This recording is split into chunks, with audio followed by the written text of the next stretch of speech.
I think she's brought out the worst in him, and I think it's appalling that his behaviour has been so bad. And he's got to completely change all that. But he's got to start somewhere, hasn't he? It's very, very hard. And I think it would take a long time because there's Meghan standing there looking over him. And now she hasn't got, the last 10 days, she hasn't been holding his hand and his arm. So he can't move more than a few inches. So, perhaps he'll work on that one. But he has taken he's taken what she wants and he's done what she wants. And he's done it ever since they left being the working royals. And he's very wrong for that. And Angela Levin joins me now. Angela, whistle-stop tour for Prince Harry in London. He didn't see his cancer-stricken father, King Charles. He didn't see his cancer-stricken sister-in-law, Kate Middleton. Sorry, Princess Catherine. I've got to get it right. Catherine, the Princess of Wales. But he did attend the Well Child Awards, where he tried to bring back some of the old Harry energy on stage. So, Angela, I'm going to show you a couple of clips of him because you're obviously Prince Harry's biographer. You spent a long time with him. I just wonder, have we got a little bit of the old cheeky Harry back? Have a look at this.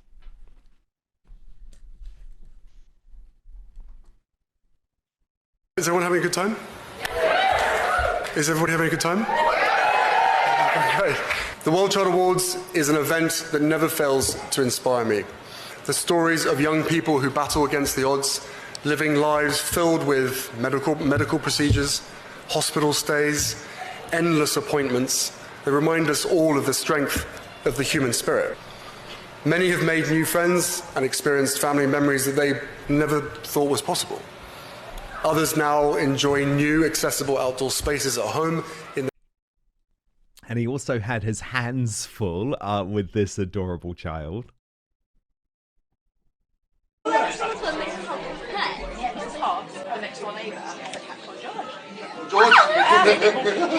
Maybe I'll literally react to the same picture. No, George! Ah! Yes, so you did. You can't. It's no big deal. Wow.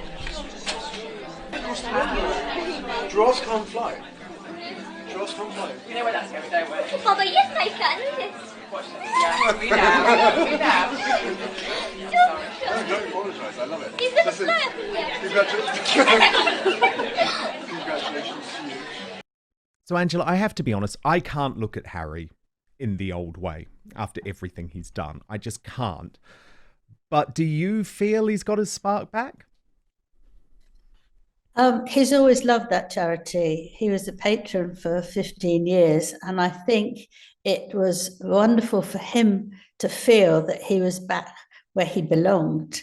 And I agree with you in one way, but I also think that even if we feel or see or hear a glimpse of change, that might actually get him going in a different direction and give him confidence. Because when he first came over and he was in New York and doing a Diana Awards, his late mother award, he was incredibly nervy. He was twitching and he was moving about and he had absolutely no confidence. And I took that as an understanding of the fact that he's been so used to be bossed around by Meghan, move now, go backwards, get out of my way, that it was very difficult for him. But I think with this was natural Harry. I mean, not many royals would go running after and pick things up and throw them gently and make it a game. And I thought that actually it's very fair to be positive about him and see if he will feel that he wants to draw that out more and not be in the background so much. Yes, indeed. He was only in the UK for such a short time, though, Angela. And the fact that he didn't see his father, didn't see William, didn't see Catherine. Now, I know some people have been saying that it's actually Queen Camilla stopping Harry from seeing his father. You're also Queen Camilla's biographer. Is that correct? No, it's absolute nonsense. First of all, she had never interferes with what he wants to do. She always said that she's not going to try and be a queen and do his sort of job, do his work, tell him what to do. She doesn't have charities that he could do. Her charities are very sort of for women, and they're not sort of to do with tropical water or anything else like that. She just keeps herself in her own so she can do that. And she also loves him and wants him to get on with what he feels is right. Now, the thing is, King Charles has to relax and be quiet and make sure that um, he's strong enough to go to Australia in a few weeks' time. And if Harry went to see him, he's staying up in Scotland for, I think, a bit longer than they usually do, but that's very good. He is working gently there, but he has to look after himself. He's still getting treatment. And it would be dreadful if Harry came in, lost his temper, and he felt unwell. So that's one reason why it makes a lot of sense. Also, I should just say about the Queen that she never told Charles how to bring up his children. She just said that it was up to him, and she was very easy. She doesn't hold grievances to people, and especially not teenagers. She always thinks they'll get over it. So I don't believe any of that, and I think it's very cruel. She had enough of that when Diana and Charles parted, and people were calling her terrible names, and she just stood there. She didn't complain. You'll never hear her saying it's not fair. They've been treated badly. She just waited, and I think she wouldn't do that. I know she wouldn't do that with Harry. And the other thing is that he won't go and see, he won't be allowed to go and see William. William doesn't want to talk to him. He's very busy. We can see that. And also, he's not going to let him anywhere near Catherine because you can't trust him. And he could sell off what he actually learns from her. He could make her more ill. The way she's keeping is calm and not doing too much, and looking after herself, probably in a much more determined way than she would. She's not running or trying to race you at anything at all. And I think that that's absolutely right. I think I mentioned before that Harry told William that he wanted to help bring up the two younger children. Yes. Because they would be spare. And William said, don't be ridiculous, they're my children. He said, no, I'm going to stick to that and I'm going to try and do it. So what do you think you would do if somebody came up like that? You'd just say, well, I'm not letting him very near the house at all. And so it all makes sense. It's common sense. It's not drama. It's just common sense as to how at this stage things happen. And he's going off to Africa. So he's doing a very, very quick roundabout. And I think it's wrong if he just gives 10, 15 minutes to talk to anybody within the royal family when you can't really talk it properly. And for a lot, he needs to be there for a week at least to try and work something out, not a quick snap and then run off. So why does Harry actually want to spend more time in London then? Because he's not tight with his old mates. Most of them were erased from the picture once Meghan came on the scene. So he's not seen as family. So why does he want to be in London more? Yeah, it's interesting, isn't it? I don't know. I think sometimes that he wants to gather some material so he can sell it and make some money out of it. I think other times he's fed up with Meghan. I think other times he's worrying that if she comes to London, then she could, or anywhere really in the UK, she could have acid thrown over her. Or he just is lonely and wants to see them. So I've been trying to work out which one it is, and I can't at all. And likewise, Meghan, she might say, I'm fed up with him, I need him out of the way. She might feel that she now is so globally important that she doesn't need Harry at all. And she's often dumped people if she feels that they're no use. This might be a test.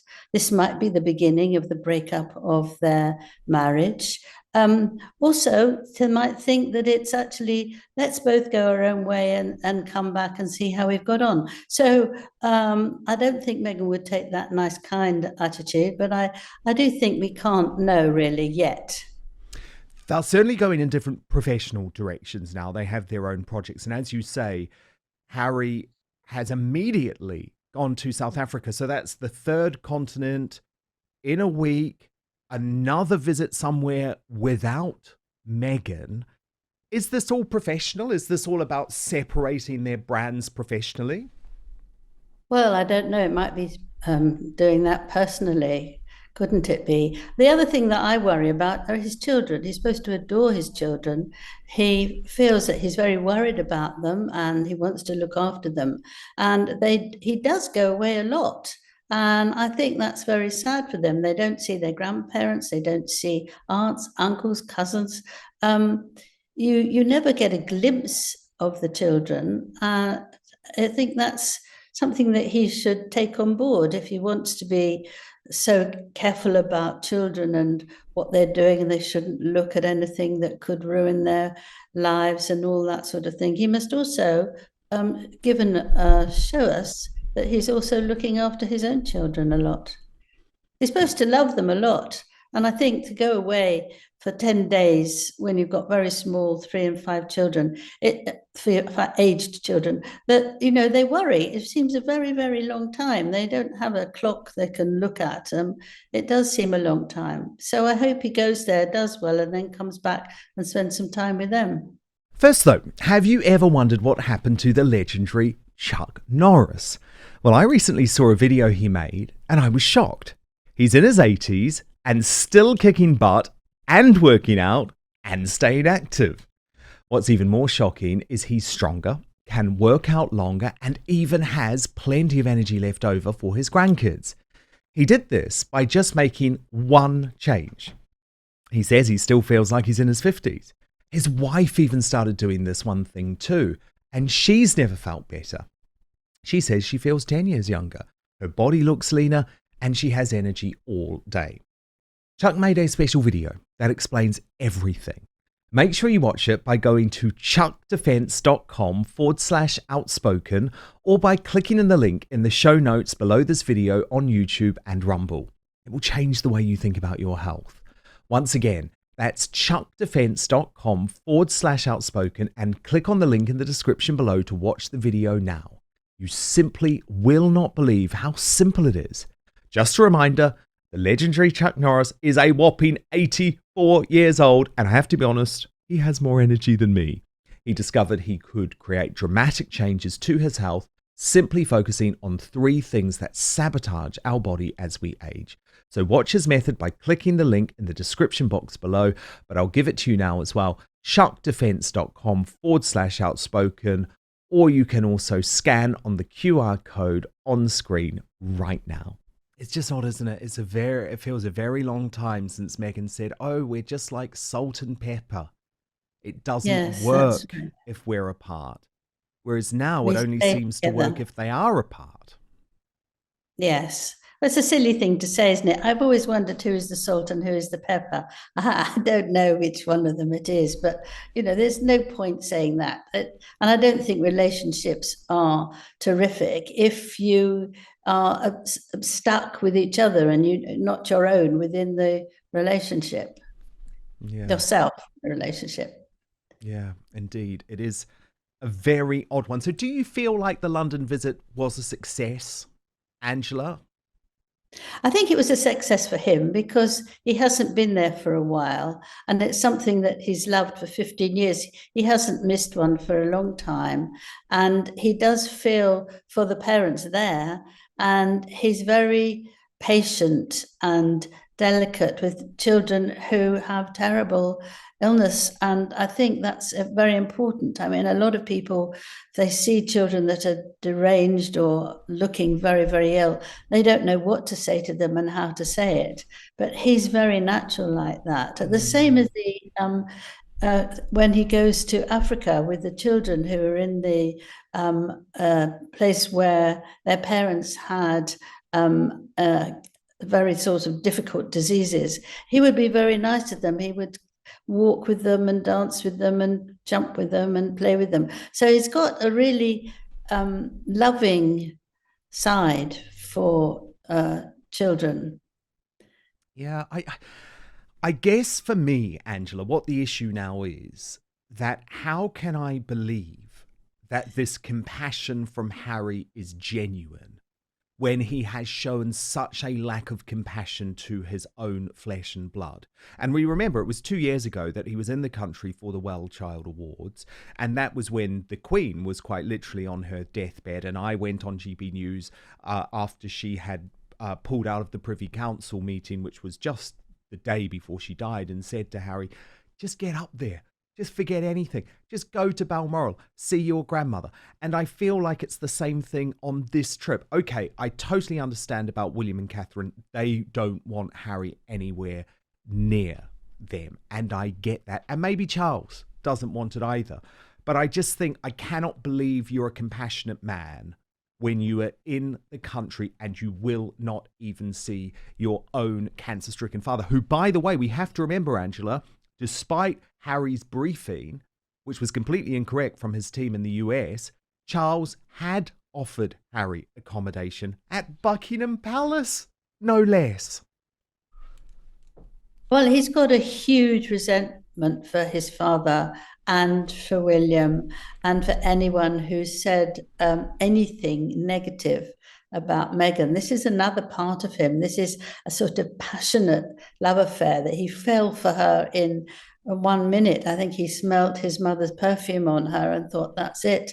And I think that has a different way of exposing itself from your parents. I mean, people can really, really be nasty to their parents, and that has to be sorted out with a proper conversation. But Meghan shouldn't be part of that. I think he's scared, you see, that she will dislike what he's saying, and so therefore all that.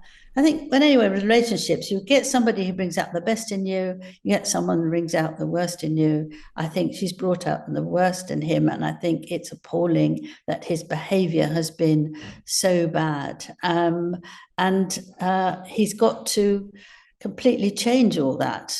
But he's got to start somewhere, hasn't he?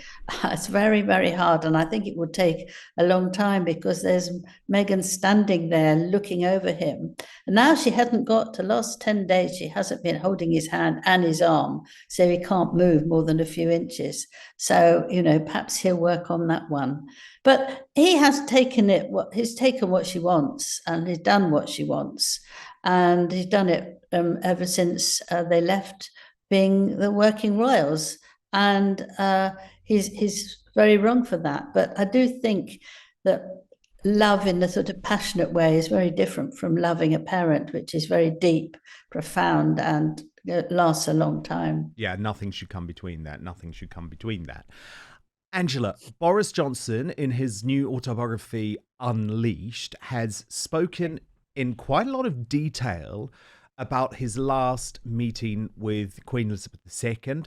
This has attracted some controversy, Angela, because Chris Shipp, ITV's royal editor, who just despises Boris, despises everything Boris does, is utterly furious that Boris revealed that the late Queen had bone cancer. But look, I mean, I think most people know that by now.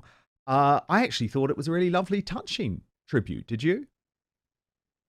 I did, actually. I thought he'd done it very well. I mean, the way he talked to Harry, you know, the Downing Street and Buckingham Palace asked him to speak to Harry because they didn't want him to go. They pleaded with him. Exit, yes. So he did. There were no aides. And he said, you know, don't go, you can do wonderful things. And he had this marvelous opportunity of really helping and going to the Commonwealth and all that. And he said that, what was it? He had manly pep talk. And it was absolutely a waste of time because he wouldn't listen at all. He didn't want to know. And the next day he went off to join Meghan in Canada. But when he talked to her, this lovely thing, you probably read it, of course, she offered him two things that he should remember. And the first one was that if he saw any bird in the garden that he was scared about, that he should always say hello, give the date, and then, well, that's it. And that should be something that would help him, especially magpies. And the other thing, he said that he should talk emotionally. He should say what he wanted and not be scared about doing that. And you think that this wonderful woman in her 90s, feeling very, very ill, she died very soon after that, wanted to stay there till she'd done her duty with Boris and give him a little bit of information of what she thought was very well. And I thought the magpie one was absolutely lovely, because she felt nervous about one magpie in the garden. And so I think it will help thousands of us. Yeah, it was a lovely insight, actually, from Boris Johnson into the final days of the late, great Queen Elizabeth II. Thank you so much for watching Dan Wootton Outspoken. Please click on my face just to the bottom left to subscribe to this brand new independent news source and turn on the notification bell so you'll be alerted to our brand new live shows, uncancelled interviews, and special royal episodes. Outspoken is also now available as a podcast, so you can listen to the show every weekday on the go, wherever you are. You can subscribe on Spotify, Apple Podcasts, or wherever you get your podcasts, and I've put some of the links in the show notes below this video. Keep watching our Outspoken clips to support this independent news venture with no spin, no bias, and no censorship, unlike the MSM. Most importantly, I promise to keep fighting for you.